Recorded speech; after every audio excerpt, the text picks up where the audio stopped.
Alex Pereira ducking Big Unk. Suga Sean opens up about his loss to Merab, and Usman calls his shot. This is the UFC news show coming up next on Fighting with Friends.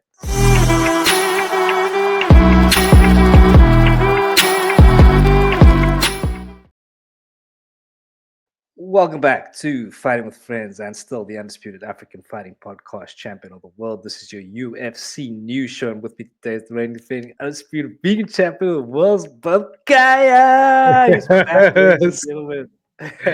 Yes. What's happening, AD? What's going on, brother Guy? A long time Missing no the see. people. Yeah, Miss but everybody. Yeah, it was good to be back. absolutely, bro. So yeah, this is the UFC news show. We're gonna start with Kamaru Usman calling his shot here. So this was from the media for Fight Night, which is Yeah. happening this weekend. He's of course fighting against Joaquin Buckley. So yeah, they asked him about his future in the division and just in MMA in general, and this was his thoughts. I mean, this was specifically about the title. Mhm. So gonna play that part now and get your thoughts, BG. Okay.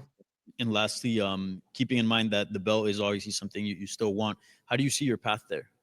My path there, well, just pretty simple. I just lay out the map right here. Is finish Buckley this weekend, and then wait for the winner of I believe Islam and JDM, which is going to be an incredible fight. Such a great thing now having Islam come up into the division. You know, who wouldn't buy a ticket to that? Former pound for pound and current pound for pound. And I love Islam. Islam's a great fighter. I think that's something that we will both remember forever. Win that and go ahead and probably vacate, go up. Myself, Dricus du Plessis, if he is the champion, or Khamzat Chimaev too, if Dricus is no longer the champion. We do that in. If Dricus is the champion, we do that in the first card in Africa. I mean, that's another blockbuster. These are back-to-back blockbuster fights that you tell your grandkids about. All right, BG, gonna stop it there. What are your thoughts here, bro?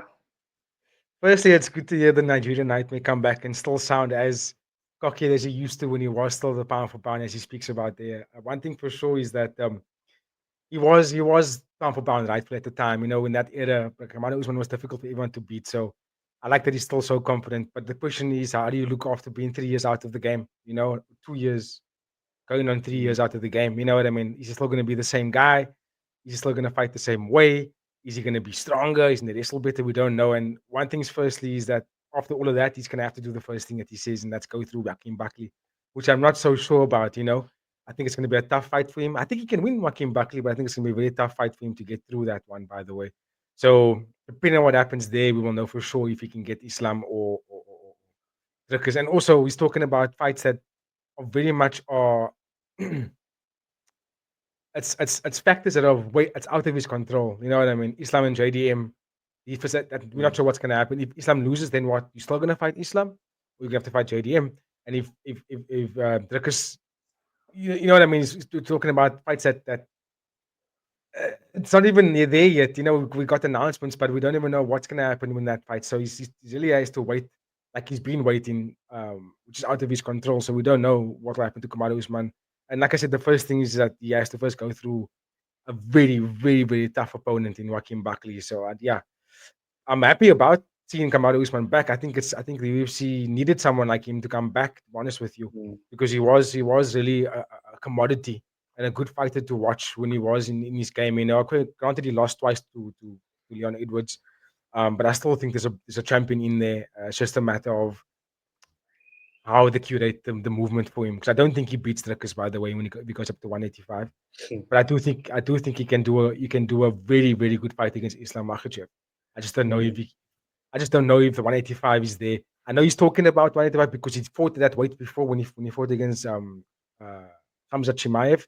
That was catch weight 185.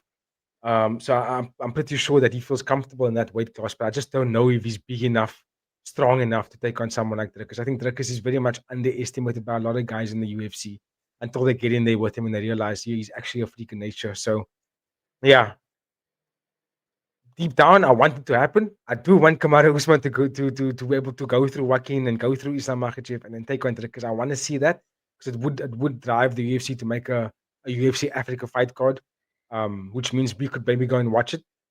But I just don't think it's likely. If I'm being honest. Yeah, yeah. I mean, do you think that what he's saying is reasonable? Do you think the UFC will grant him that if he finishes Buckley now? Do you think he gets the title shot immediately against the winner of Islam JDM? No, I don't think Yeah, so. I don't I think think so either. he's been out for too long, and he's lost two fights. Three fights have been losses. Mm. Correct me if I'm wrong. It's Islam, and then Yeah, it's three-fight losing streak, right? Edwards twice and then Chimaev. There you go. So I don't think it warrants a title shot immediately. And also, there are fighters in there that's ahead of him. Right? We've got Sean Brady, that's deserving of a number one contender slot. We've got Shavkat Ramanov, that's also pretty much very close to that title contention. Or he should be in that conversation. We've got Ian Gary. There's what's his name that just knocked out Gilbert Burns. Michael Morales. You know what I Mm. mean? These are top Yeah. top welterweight contenders that I think are much more deserving. If I'm being honest. So, and who recently just called out Colby Covington in his last win. Um, Damn it, the someone just Brow won won now. now recently. Yeah, and he called out Colby Covington. And he had a very good performance in his Kevin Holland. Kevin Holland. You know what I mean? Yeah. I don't think Kevin Holland's top five just yet, but I mean, I do think that Kevin Holland, I've been saying this for years. Kevin Holland that just had to hone in on the welterweight division a long time ago. He would have been fighting championship fights right now.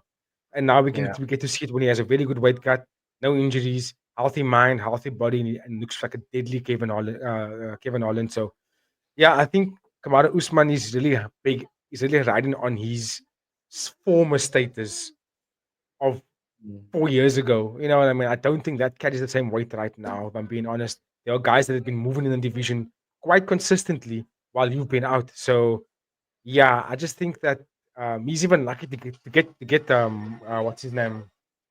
Joaquin Buckley. Joaquin Buckley's been Yeah. on a 7-fight win streak. He should be fighting someone like Michael Morales, not necessarily Kamaru Usman. But Kamaru Usman carries quite a bit of a weight in his name, and that's what's giving him this status and pull in the UFC right now. What do you? My phone is just ringing. Put it on silent, please. Thank you. I'll call him back. Sorry about that. Yeah, so I just think that Kamaru Usman is really lucky in the position that he's in right now because I've seen fighters in the past that's been as inactive as him and don't get anything from the UFC, get scraps. You know what I'm saying? So yeah, he really should be thanking the stars that he's getting this fight because Joaquin Buckley for me is also like in the Michael Morales situation. If Joaquin Buckley gets a finish in this fight, dude, he jumps the ranks. He jumps the ranks. Mm. He's on a massive streak. And I'm pretty sure Joaquin Buckley will probably call out Ian Gary instead of going for a title shot. He'll say, "Give me Ian Gary first," because he's very patient and he's taking his time with that title run. And I like that he's doing that as well. Um, so yeah, I think Kamaru Usman is speaking about former pound for pound versus current pound for pound. Yeah. That statement in itself is telling you where he's at. That he's riding on the high of 4 years ago, and I don't think it matters now.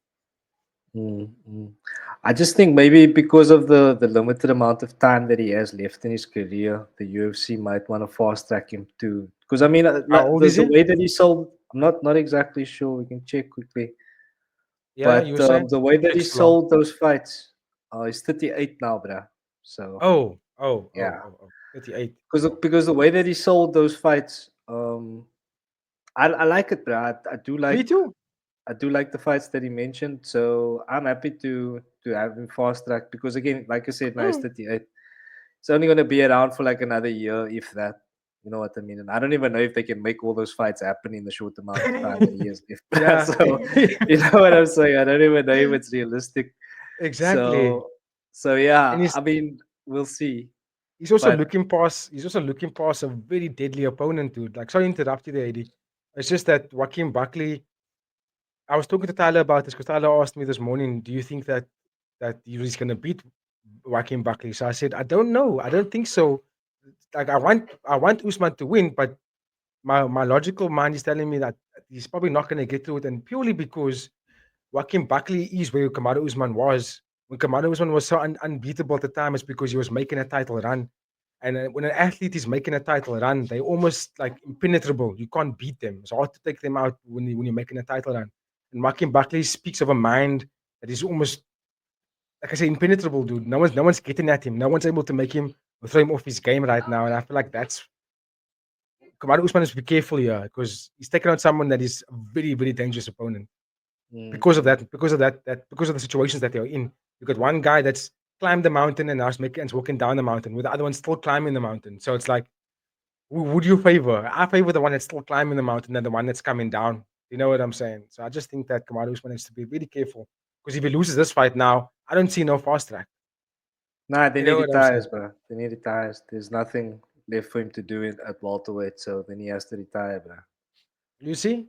And that's the Yeah. reality of it. Fair. But yeah, maybe a bit off topic, but you did mention about them bringing a UFC card to Africa. I was actually thinking about that, and honestly, I'm not convinced that I would even want to go, bro. Like considering the prices that they're charging, because I don't really support UFC as brand that much, man. Like I like the fighters more, but like UFC as a brand, considering the level of the cards that they put on sometimes, and like Yeah. a lot of shit that they do, I'm not really convinced I want to support the brand like that, man. It was just something I was Okay. thinking about because I mean, you look at the prices that they're going to be charging there. It's Yeah. ridiculous. So yeah, just something I was thinking about, a little bit off topic, but yeah, just since it came up, I thought I'd It's a just good put it point, out bro. there. And you know, my counter argument to that, or my counterpoint to that would be we just get Dricus to get us tickets, bro. Yeah, If he's Dricus hooked headlining us the up. card, we say Dricus, we're from South Africa, we say your name right, everyone else says your name wrong in the organization. Get us a ticket, bro. We sing your name. I've literally been banging on about this guy since he injected into the UFC. So yeah, dude, I would say if they do a UFC Africa fight card and they headlining it with Dricus in it, doesn't matter who the opponent is, the headlining with Dricus in it, I will definitely do whatever it takes to contact Dricus and get away where we can. Even if it's discounted tickets, you know, at least, but just I'll try and get through him to get us go and see the event. Oh, yeah, I hope you're listening, Dricus. We're gonna call on you one day, bro. Flip We're it. gonna you owe us a favor. but anyway, bro, let's keep it moving to the next story, BG. So I'm gonna bring your screen up now Okay, let's go. and you can take us away. Yeah, I think another fun story in the moment of not really finding that many entertaining stories to talk about in the UFC. This one did kind of catch my eye just because it's Ankalaev and Magomed Ankalaev and Alex Pereira, and there was something interesting about this one, is because this video was done by Psycho MMA, as you can see in the top left corner there, and something that Psycho MMA was saying about this interview was quite interesting. He said, we don't really get to see the full personality of Magomed Ankalaev because he's having to have a translator translate what he's saying. But when he's doing an interview with another person that speaks Russian, then the more of his personality comes out. He starts to joke a little bit. He starts to be a different person. He's not so stoic. So I think this is a quite interesting interview about what he has to say here. So let's just play it and we'll talk about it a little bit. There we go. And cue and music. engages more openly. In a recent interview with Usha Taika, Ankalaev called Pereira a chicken, said he's going to eat him, and accused Pereira of doing everything possible to avoid the rematch. Ankalaev has known Khabib for years as they come from the same region in Dagestan, and while they're not on the same team, they've trained together at different camps. When asked how Khabib would fare if he ever moved up to light heavyweight, especially after footage surfaced of him dominating Corey Anderson in grappling, Ankalaev made an interesting comment. Quote, "Yeah, I saw how he controlled Corey. I wasn't surprised. I think he would do well even at light heavyweight if he can take people into his world of grappling. And even with Pereira, well, I don't need to speculate there because I know what happened. I saw it with my own eyes. But yeah, all I'm gonna say is when a good grappler takes Alex Pereira down, he's getting mauled." End quote. He didn't elaborate on further details of unseen sparring session between Khabib and Pereira, but he doubled down on his criticism of the former champ, adding that if Khabib wanted to, he could dominate the Brazilian in a UFC fight as well. Yeah, so before we move to the next story, that was a cool little small take from Psycho MMA on the current information about the two fighters. I wanted to go a little bit further back where they talk about the second fight, because you heard there in the beginning of the interview, they were saying that Magomed was saying that Alex Pereira is a chicken and I'll eat him up, right? But he's also been speaking about the going up, leading up into the second fight. They still don't actually have a date for the second fight, and according to Magomed Ankalaev, they've actually offered the fight to both of them twice before, almost immediately after that first fight, and they haven't seemed to come to a particular date. I'm not too sure why. We don't know what the reason is. I know Alex Pereira isn't in any camp at the moment. He's actually just moving around the world right now. Based on his social media, he's just moving around the world, trying to get in as much training as possible with different coaches. Um, but at the moment, they haven't really set up a second fight just yet. So I want to get your thoughts on this one, Eddie. Do you find it quite interesting about Magomed Ankalaev calling Alex Pereira a chicken and that he would eat him up? And also, how do you think the second fight would go? I'm not going to go into detail about the Khabib Nurmagomedov going up to lightweight because that's never going to happen. He's not going to fight again. So I don't even care about that information. But with Ankalaev and Alex Pereira, how do you think that second fight would go if they must scrap again? Well, look, first of all, bro, I just want to say that it's very strange to see that because when Pereira was champion, he was very active on social media, making a lot of skits and like doing a lot of comedy and stuff. And like, I haven't seen any of that since he lost the belt, bro. So it's just interesting to see that that's the way he's kind of behaving now. And yeah, I think he's a nightmare opponent for Pereira, bro. Pereira, like, he's got decent takedown defense, but there's just nothing that he can do offensively in terms of grappling when it comes to Ankalaev.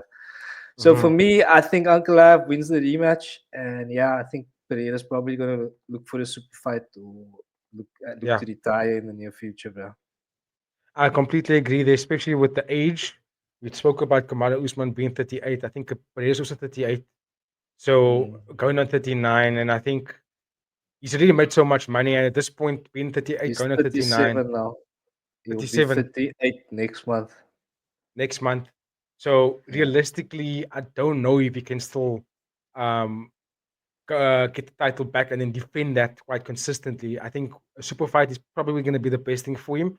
Maybe if the UFC do a BMF belt for the heavier weights, super fight him, maybe something like that. And that United States super fight now, that actually makes sense to me now that they would probably do that and John Jones. You and John Jones, and then that's a retirement fight for both of them, and then get them both out of here. Done. No Why more. wouldn't John Jones fight Tom Aspinall? I don't know. I don't think he'll get away with fighting anyone else, bro. Yeah, it just wouldn't be right. You know what I mean? Well, unless, like people would riot, bro. Unless he slipped on the title, and then it's like, okay, now you can really avoid Tom Aspinall because he doesn't have the title anymore. You know what I mean? But he will never do that, bro. I can't see him doing that. He's just he jokes about it. Too big, bro. His ego's too big. He jokes about it, but I think that's just marketing. I think he's just trolling, bro. But the thing is, Tom Aspinall is like speaking as if it's not gonna happen anymore. He's like, I don't know if this is gonna happen. Yeah, but I mean, I get that, bro. But like, you know, I don't see John Jones forfeiting the belt and then fighting another, bro. Like, if he fights, he's gonna fight for the belt. You know what I mean? Like, he's just too proud to forfeit and say like, because then if people can hold it over him that he was scared of this, bro. If he doesn't retire now, then it's obvious that he was scared of Tom Aspinall. Man. You know what I mean? Absolutely. No, I am agreeing with you 100%. I'm just trying to think of like what would Ante and Dana and Sean Shelby them think about matchmaking these athletes up, you know? In terms of a super fight for Alex Pereira. Yeah. Yeah, that's a good question. Let us know in the comments your thoughts on that one. I'm kind of drawing a blank here because if you think about the heavyweight division, that's who is there? Yeah, exactly. Light heavyweight, there's not really anyone there either. Unless it's gonna come down to middleweight and fight Dricus. Or Dricus goes up to light heavyweight after defending. But Dricus would probably have to defend another 2 or 3 times at middleweight before they'd allow him to go up, I think. Yes, I and why would he fight Alex Pereira? I mean, it's a big payday because Alex Pereira isn't the champion at light heavyweight anymore. You know what I mean? So it's but it would sell, man. It would sell like a title fight. You know what I mean? Because of what Pereira has done over this time, that since he's been in the UFC, and then also obviously John Jones' status. I don't think John Jones wants that Tom Aspinall smoke, and I think that he can see a clearer path at beating Alex Pereira than he can at Tom Aspinall. You know what I mean? So I just think that if I'm just thinking about the UFC right now in terms of how much money they can actually make off a fight. I think the John Jones, Alex Pereira non-title fight would still sell as if it's a title fight. That could easily be a main event of a pay-per-view card without the title. Yeah, for Not, sure, for not sure, that for sure. I'd go nuts for it, but I think the rest of the world would. And I think the Mm. UFC would bank on a fight like that over Tom Aspinall, John Jones. Because Mighty Mouse made a very good point about it 2 days ago. So let's say they do give him Tom Aspinall. I don't know why we're talking about this clown, but if they do give him Tom Aspinall, so what? If it happened last year, it would have been a 500,000 on the gate, $500,000 on the gate, maybe a couple of million on ticket sales, and then we don't talk about it anymore. It's done. You know what I'm saying? It's like he's really going to sell the way the UFC wants it to sell. Whereas in the Pereira fight may actually make a bigger sale, and it could be a super fight for both of them. Being at 37 years old, this could be the end of both of their careers. Whereas Tom Aspinall would probably smoke John Jones, and then he goes out on a massive loss. You know what I mean? Yeah, no doubt, no doubt. But again, I just because of the kind of person John Jones is, I just can't see him letting people have that one over him and saying that, okay, you're obviously scared of Tom, so that's why you went for a different fight, man. Because that's Yeah. like there's no other fight for him. There's no Yeah. other fight for him. You know what I mean? So he Yeah. has to vacate Yeah. the title and now say, nah, Absolutely. okay, I was scared of Tom Aspinall. Let me fight Francis Ngannou. Let me fight Alex Pereira, whoever it might be. You know what I mean? Yeah. And those are the names Yeah. that he's saying. He's saying those two names in particular is the ones that he's been Exactly. Yeah. saying. Yeah. So it kind of gives me the idea of that maybe that's because one thing's for sure, right?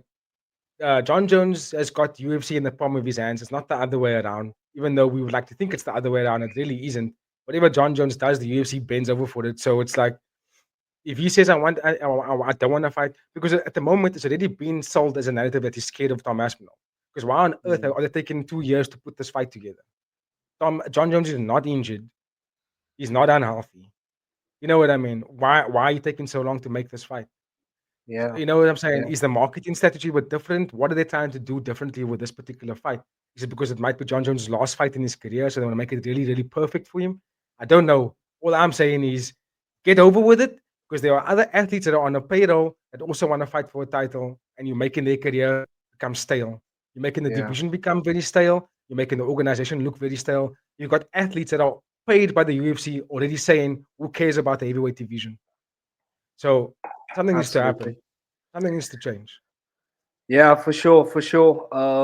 But yeah, let us know in the comments there, ladies and gentlemen, your thoughts on that one. How we got from that to the heavyweight division, I'm not too sure.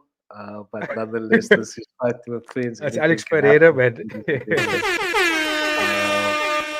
But okay, BG, keep us moving to the next story then, please, sir. Obviously, we all know, sticking with Psycho MMA, we know that Suga Sean lost to Merab in a very devastating fashion on his part. But big ups to Merab for that. And he came out on his podcast to be completely clear about how he felt about it.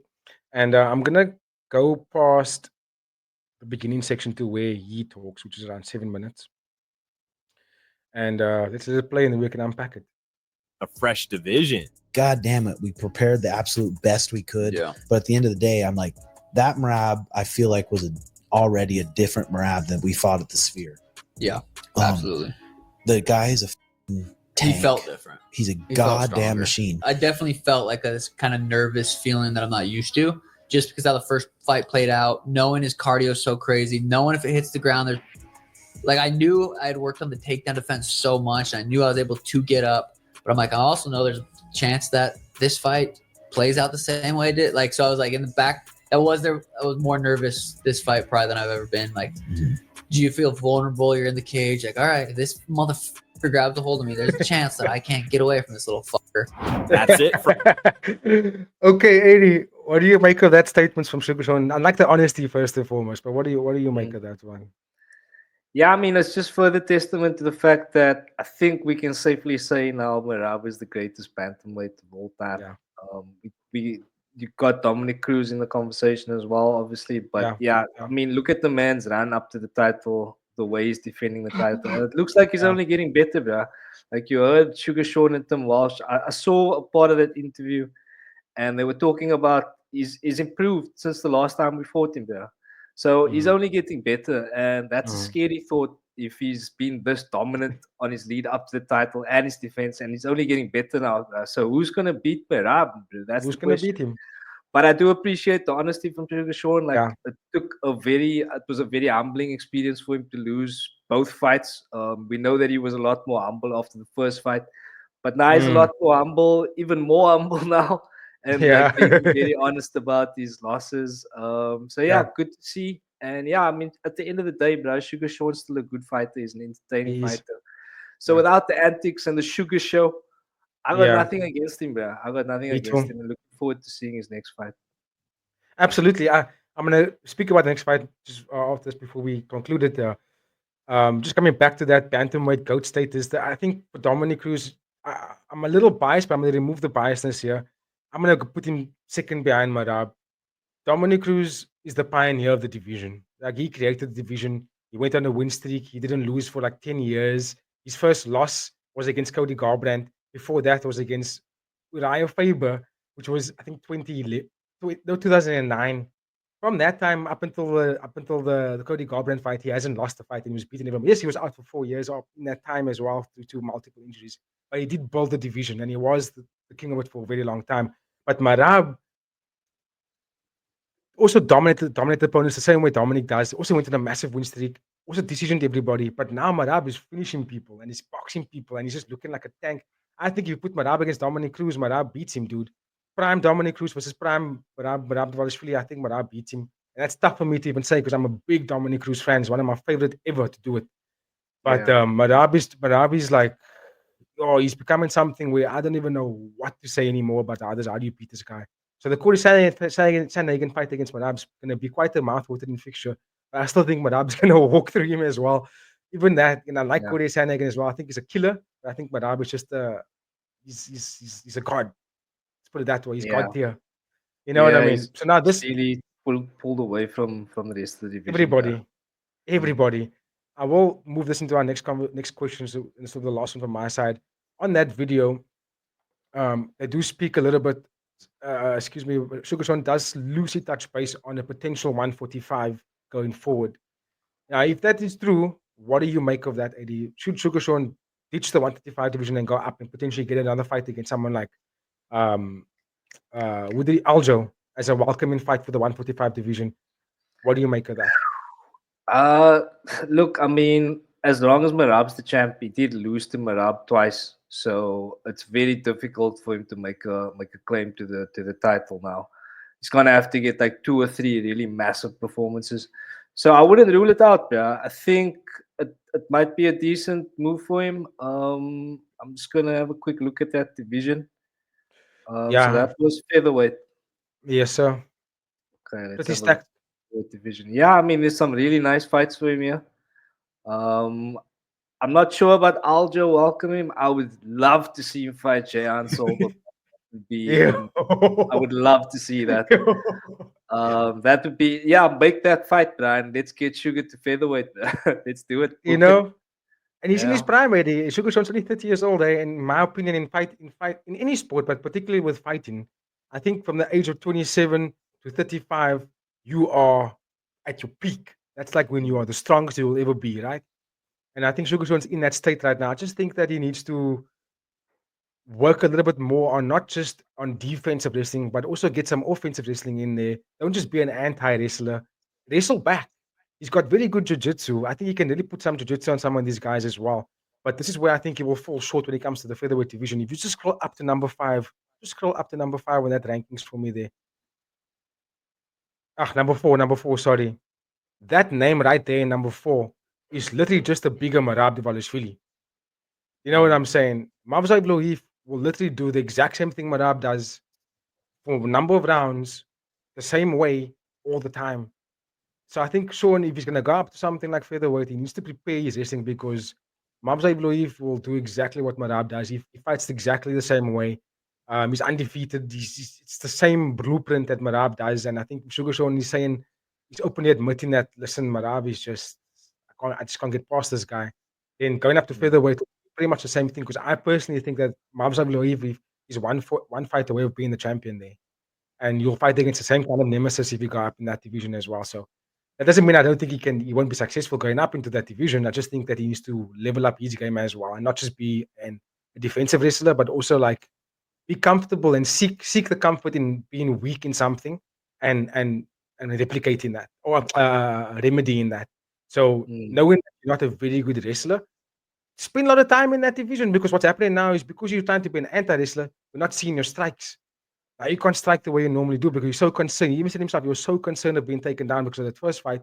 The man wasn't doing anything. He wasn't sugar showing. He wasn't fainting and looking, no look punches, no look kicks. He wasn't doing anything when what's pulled him up because he's so scared of being taken down. So I think if he spends like another year or 2 years of just hard offensive wrestling and jiu-jitsu, it'll make him a lot more comfortable in the fight where I won't be that scared of being taken down by somebody anymore. Because he spent a lot of energy trying to anti-wrestle Merab in that second fight, which gassed him out into that third round, and ultimately, Merab could do what he did with him. But yeah, I want to wish him well because, like you said, no ill intentions outside of the Sugar Show. He's actually a decent boy, and I think he's a very good fighter. I just think he can be more deadly if he dedicates a lot of time into offensive wrestling as well. Yeah, couldn't agree more, BG. Just before we wrap up, we did touch on Movsar Evloev. Do you know anything about him? Does he have a fight booked? Is Volkanovski fighting Rodriguez? Has that been finalized? Do you have No, any I don't know. information about that? Apparently, it was confirmed, and now there might be a switch in the opponent because it's UFC Mexico. So I don't know if it's even gonna be Volkanovski in that card. It might even be no, it won't be Ari Rodriguez and Diego Lopez. They didn't make that fight. They said they're not gonna make that fight. So yeah, I think Evloev did say on Twitter. I'm just gonna check it out again, but he did make a mention of that he's got an opponent and he's no longer gonna fight Volkanovski. I remember, quote unquote, he did say, "Unlucky or unfortunate. Thank you for trying to campaign for the fight. We both did, but we're not gonna get it now. But I'll see you after this next one." That's what I'm paraphrasing, but it was around that words is what Movsar Evloev said, and he tagged So this is what's the his most name? recent. This is the most recent thing he said. Today I got offered a fight in the UFC against someone new for May 17th, but that's past already. So this was It's done, April yeah. 5th. Yeah, because he hasn't really Posted said too anything. much other than that. Yeah, me versus Alexander Volkanovski, end of June, International Fight Week. So calling a shot there. So yeah, it doesn't look like. I mean, that was also back in April. Yeah. So yeah, not too much other activity from him. So yeah, And the UFC is also treating him a lot like they treated Merab in the beginning because he's doing so many decisions and decisions and decisions. They're like making him go on a massive streak first before he actually gets a title shot, just like Merab did. It's very deja vu vibes that's going on here between the two athletes, and that's why I brought him up when speaking about Merab. I got the feeling it's going to be the same thing with him. And I think even if he beats Volkanovski as well, I think that's the uncrowned champion in that division. I'm not his biggest fan, but I'm a big fan of fights. I'm a big fan of fights and fight style. That dude is walking through people like they're nothing. You know what I mean? He's making fights look easy, even though he's not getting finishes. But like he's really like nullifying opponents as if they're nothing. And dude, just a matter of time before he gets that strap. well, there you go, ladies and gentlemen. You heard it here first. Put the money on Evloev for that featherweight strap right now. Tell him BG sent you. Let's go. BG. Any final thoughts before we wrap it up here, bro? Yes, sir. I was just gonna get one more final thought on all that news. Hope things go out the way they go and everyone gets what they are paying for in terms of what we're talking about. But the last thing I wanted to talk about, we have to go into too much detail about it. I'm gonna quickly share my screen. Let me just pull this to the other side of my second screen. There's been a fight announcement which I'm actually quite excited for. We don't have to break it down and maybe we can just give an early prediction for it. But it's gonna happen on International Fight Week. And we've got Brandon Royval taking on Joshua Van because Kunal Cup pulled out of the fight. Not too sure why, but this is the replacement. broke his And foot. there we go. He broke his foot. I think Yeah. it's a great opponent. I think it's a bit too early for Joshua Van, but dude, give him someone in the top 10, and they're giving him literally the guy who's ranked number 2. So let's go for that. Yo, big jump up for him. Wishing him all the best. Shout out to Burmese people and the Myanmar people, us Myanmar subscribers. Shout out. So yeah, all the best to him. I do agree with you, but I do think it's too soon. But yeah, you never know, bro. You never know. He looked good, but Roy Valdez, he's top Yeah. two, bro. He's Something in that else. upper echelon, bro. So Yeah. yeah, wish him the best, and yeah, we'll definitely be following that more closely, and we'll bring it to you as soon as it happens, ladies and gentlemen. Give thanks for that, BG. Very exciting announcement there. So yeah, take two, bro. Any final thoughts? No, just many thanks for all the support for all the lads that's been getting us to this point. We are officially that much. I would say officially being monetized, but not just yet. But we are on there, and I think it's thanks to all the audience members that have tuned in and gotten us to this point here. And yeah, just many thanks for that. And happy to be back, dude. Being sick for so long is not a buzz, but happy to be back. Tell me about it, bro. This flu really ran through our camp, bro. 10-7 like for 2 weeks. But yeah. Anyway, ladies and gentlemen, we are back now. And if you have Yes. made it this far, thank you again for watching. Don't forget to like, share, subscribe. Watch the podcast every day. Joe Rogan. And for myself, BG, BB, Jedi Knight, all of us here at Fighting with Friends. Have a wonderful evening. And we are out of here.